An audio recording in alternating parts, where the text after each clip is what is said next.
Could you tell us how to say your name? Joao Felix. Felix? Felix, yeah, and that's it. Everyone knows you as Felix. Is that annoying? Yeah, everyone says Felix, even in Spain. Just in Portugal, they say my correct name. I don't know why. I think it's not too hard to spell. But yeah, it's Joao Felix, not Felix. Good luck, Joao Felix. You can't hate this boy. How can you? I mean, he's kind. He never said anything bad against Chelsea Football Club. And if you look at Donkey, Kai Havertz, he always troll the team, Chelsea Football Club, talk a lot of crap, troll the fans at Stamford Bridge. So, what you think about Joao Felix, he's a good guy. And Chelsea officially confirmed his departure from the club. And Joao Felix said, in response to that, always a blue. Once a blue, always a blue. You can't hate Joao Felix, can you? And he hit the Arsenal. So it's all good, man. What a guy. Felix! Oh! Joao Felix! Oh!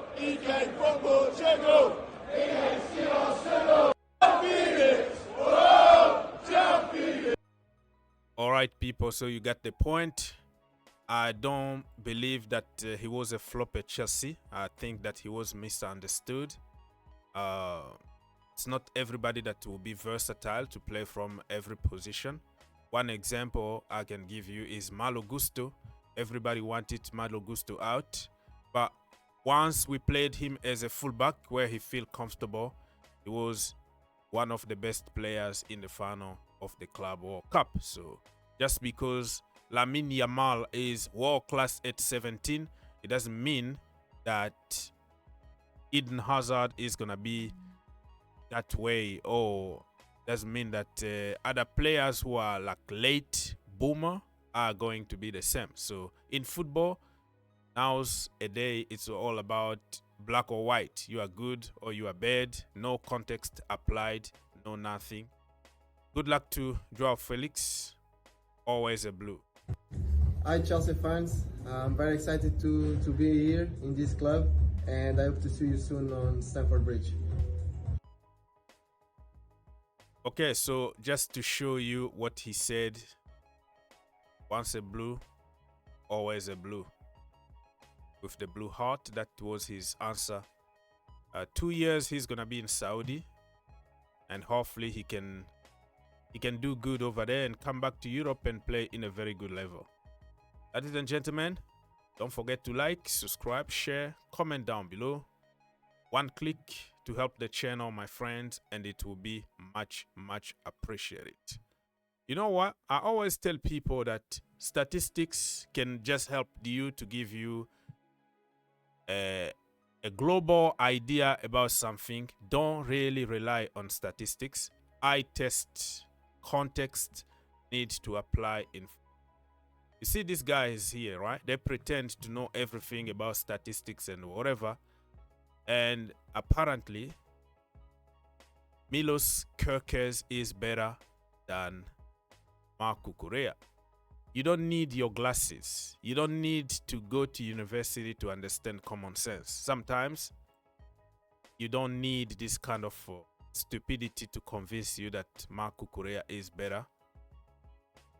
Look, so Kerkez created more chances. He put more crosses, more take-ons, more ground duel won, more ground duel success, more clearances, more interceptions, more ball recoveries. Listen, you can do this kind of statistics at Bournemouth, right? But when it comes to a team like Chelsea Football Club, is a different animal. We don't play the same. Marc Cucurella is not even a proper old school fullback. He's everywhere. He's number 8, number 10, number 6, whatever position. He's been given the freedom to dominate the entire pitch. He's not gonna be grounded as a left back, but Kerkers is a left back, pure left back. So this is me to remind you that don't follow narrative, bandwagon on social media, because most of the time there are a bunch of numbers made to trick idiot who don't understand football. Nobody in his right mind would tell you that Kerkers is better than Cucurella. Come on. But statistics are going to tell you that. And if you don't watch games, you don't go to games, you don't know how to even watch the game, you just see where the goal is and who give an assist, who scores a goal. That's all you know about football. You're gonna copy and paste this kind of crap statistics. Jose Mourinho, I agree with him when he said stats are for people who don't know anything about football, who don't understand anything about football. You can go for stats. That's the way people that don't understand football analyze football, is with stats. I don't go for stats. I go for what I felt and for what I watch in the game. All right, people, it's time for us to prepare mentally to accept the fact that Garnacho is going to sign for Chelsea, and you and me, we have nothing to do to change it. You can choose to be mad, insult people, pretend to be a genius on social media who knows everything about football. But at the end of the day, not you, not me, nobody is going to make the decision. They are going to make a decision, and we are going to accept it. So prepare your mind already, because everything is leading to this guy coming to Chelsea. It could be some kind of swap deal plus money for Jackson. It could be very cheap price, 40 million in that region, that's acceptable, instead of paying 70 million. So it's time for you to start looking at the positive if you want to be a positive guy like me. Because me, even if I don't like you, I will always find positive way to praise you, to tolerate you, to accept you. You know what I mean? It's business the end of the day. We don't have to like each other.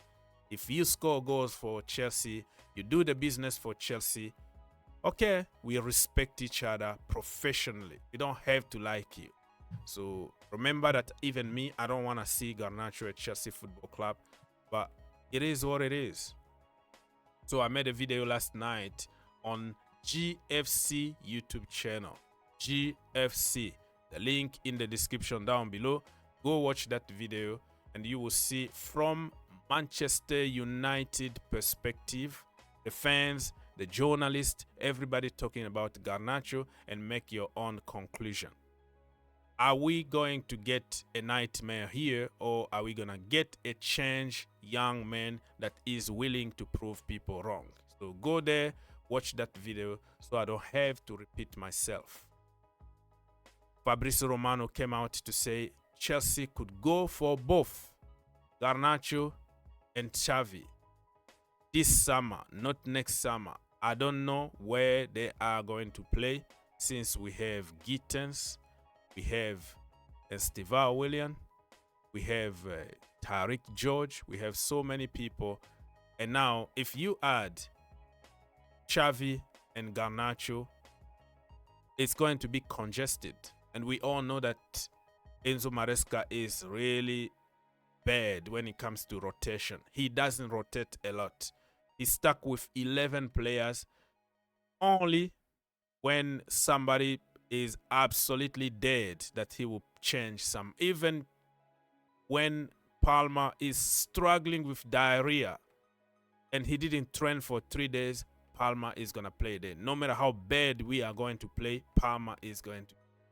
So if he can change his philosophy and try to come up with a good rotation system in team, we should be fine. Rotation is the way you can keep everybody healthy and happy. But we don't do it at Chelsea. So I'm struggling to find out what Maresca sees in Garnacho that we don't have already in the team, and how are we going to make everybody happy? Are we going to end up with a situation like Joao Felix and Nkunku, where you frustrate them or you play them out of position or whatever? I don't know. You make your own conclusion. Many clubs in the Premier League are trying to sign Dewsbury Hall. Chelsea only consider a permanent move. No loans, and a fee of 30 million could get the job done. And remember, Chelsea bought him for 35 million. So they are ready to take an L and get him out of the club. Dewsbury Hall, for me, I respect him. Very solid player if he plays week in, week out. Probably not the Chelsea level, but he can really do the dirty work for you, score some important goals for the club. But we have so many in that position, and I think it was politics, PSR, or financial fair play situation that Chelsea cooked to try to get him and Maresca, and also sent one of our youngsters from the academy to Leicester City.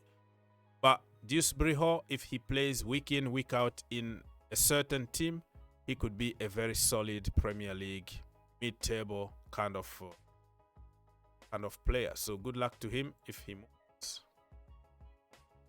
Alejandro Garnacho continues waiting for Chelsea. It's been a little weird that, you know, he been relaxed. You know, he doesn't panic. He looks like he knows exactly what he's, you know, where he is going, and apparently he loves to play for Chelsea and live in London. It is what it is. Nicolas Jackson, according to Laurie, he said that Manchester United ruled out Nicolas Jackson and also Emi Martinez because they are going to cost a lot of money. But remember, yesterday was Manchester United to sign Nicolas Jackson. I'm not going to take this seriously because that part of this business, one day somebody is the front runner, tomorrow somebody else. So they're just changing titles all the time. Nobody knows exactly what is happening, but I see Nicolas Jackson making a move somewhere. Newcastle United today apparently they've been talking to Nicolas Jackson. The value is about 65 million. I don't think anybody is going to pay that kind of money, but just keep an eye open on this Nicolas Jackson situation. Nico is my boy, right? My boy. I'm not going to give up on him. I want Chelsea to keep him, but again, Maresca said that he sees him only as a number 9. I think I see him as a second striker. I see him as an inverted winger. I see him in many positions that he can help the team because he's very physical. He does the dirty work for the team. He's lacking just a little bit in front of the goal. But it looks like Maresca said clearly in one of the press conferences during the Club World Cup that he sees him only as a striker, and we have 2 of them, so it is what it is. Ben Chilwell, nobody wants him, and I don't blame him. I don't think he's a bad player. He hasn't played football for almost 2 years now. At Crystal Palace, he won the FA Cup, but he didn't play a lot because he went in January, and at Chelsea under Maresca, he only played like few minutes in one of the games. So, and under Pochettino, he was injured or played out of positions as a winger instead of wing back or full back. So Chile been very, very unlucky. So it's normal that his market value is close to none, right? And this is how we treat our legend, somebody who won you the Champions League, somebody who was the best left back / wing back. absolutely amazing. After that ACL injury, he wasn't the same, but still a very, very good player in a good level. Chelsea are going to struggle to get rid of him. He's on 200K a week. He didn't ask you to give him that kind of money. I think he's right to say, I'm going to stay here. The way you treated me, I'm going to take all my money and run out my contract and go somewhere sign on free. Fingers crossed, Saudi Arabia, Cristiano Ronaldo, somebody comes and see the value in Ben Chilwell and get him. Raheem Sterling to Fulham. It looks like they are pushing to get him. Chelsea are asking around 20 million. But if I was Chelsea, you offer me 15 million or 10 million, I would take the money and run, because you are saving on 350K a week. That is a very, very good deal. Okay, Maud here said that signing Garnacho makes this window go from 10 out of 10 to like literally 2 out of 10. And I don't care what anyone else says on that field. Horrendous. Off the field, even more horrendous. Keep an open mind. People change in life. You are not God. You can't put an end in somebody's career or somebody's life. So, Chelsea fans, we don't like him, but let's not be so harsh and pretend that we know everything that will happen in the future when it comes to Garnacho. What is happening with Hato? Same old, same old. Chelsea about to conclude a deal with Ajax. Hato already agreed on personal terms. I am even sick and tired because it's just repeating the same thing. People just adding few words here and twist something here and there to make the news sounds like it's new, but it's nothing new here. You have just to wait and see. And this deal is going to happen. It's going to be official in the next coming hours, next coming days. Bayern Munich try again to hijack Xavi Simons, but Simons' mind is already set to coming to Chelsea Football Club. So he told them, listen, I'm going to Chelsea, sorry. And he's just waiting for the two clubs to conclude a deal, and that's why we have to do. Okay? Don't waste time anymore. Joao Felix is sold.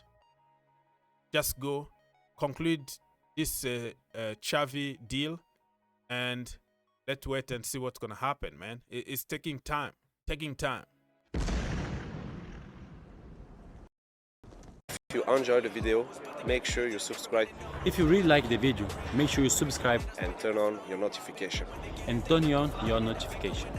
For more videos, click here, and to subscribe, click here.